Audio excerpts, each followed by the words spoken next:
Greetings, my friends, and welcome back to the channel. We're going to continue with our teaching. We've been talking about Eschatology series, the doctrine of last things, the second coming of Christ.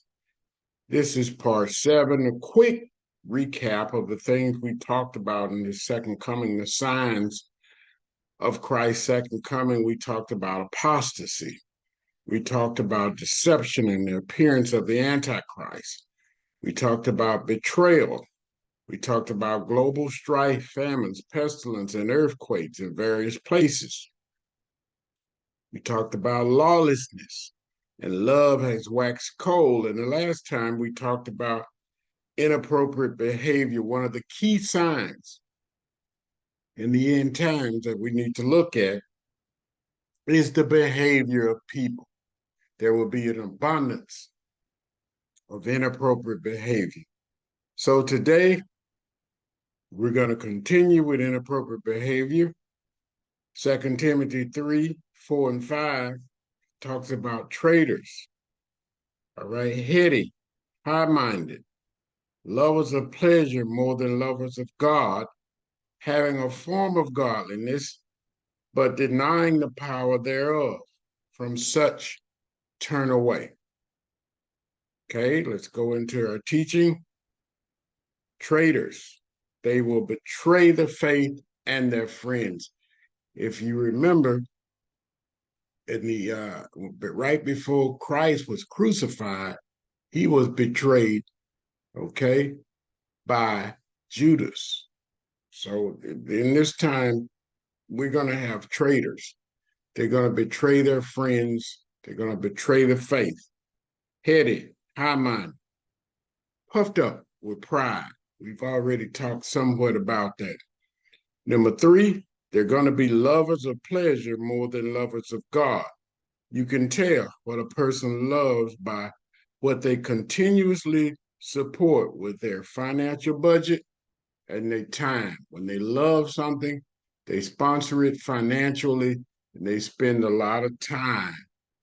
They invest a lot of time into it. So we can use that as an indicator of what people really love. In today's society, the majority of the people spend their finances and time on pleasure of the world instead of supporting the ministry of the gospel. That's unfortunate because it's through sponsorship of the gospel is the only way we're going to change the condition of the world.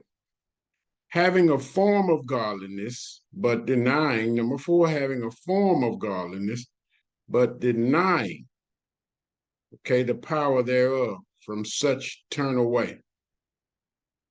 What are we talking about here? Mere religion without power or a spiritual life, okay?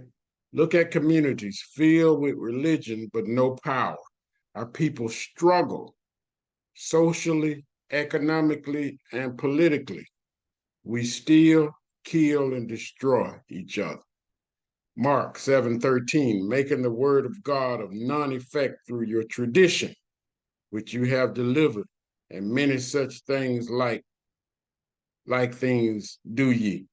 We have clearly made the word of God void of power through religious tradition.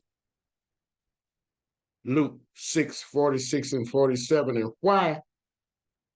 why call ye me Lord, Lord, and do not the things which I say?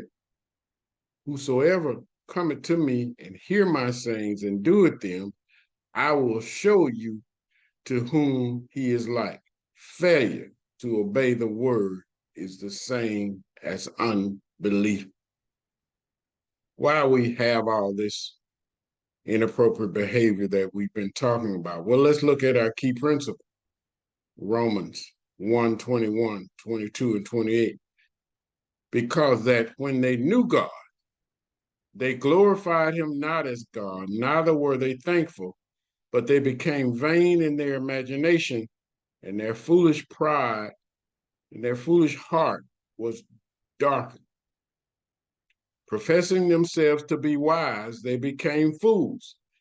And even as they did not like to retain They did not like to retain God in their knowledge. This is one of the issues we have now. People destroy for a lack of knowledge, but they do not like to retain God in their knowledge. God gave them over to a reprobate mind. This is the justice of God.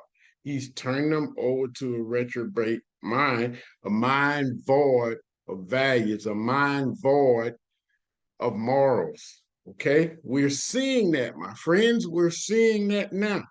People functioning in a reprobate mind because they did not like to retain the knowledge of God, to do those things which are not convenient.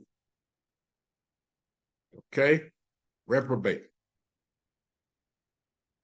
I want to thank you once again for your time. May God bless you till we have an opportunity to bring you another word. Be blessed, my friends.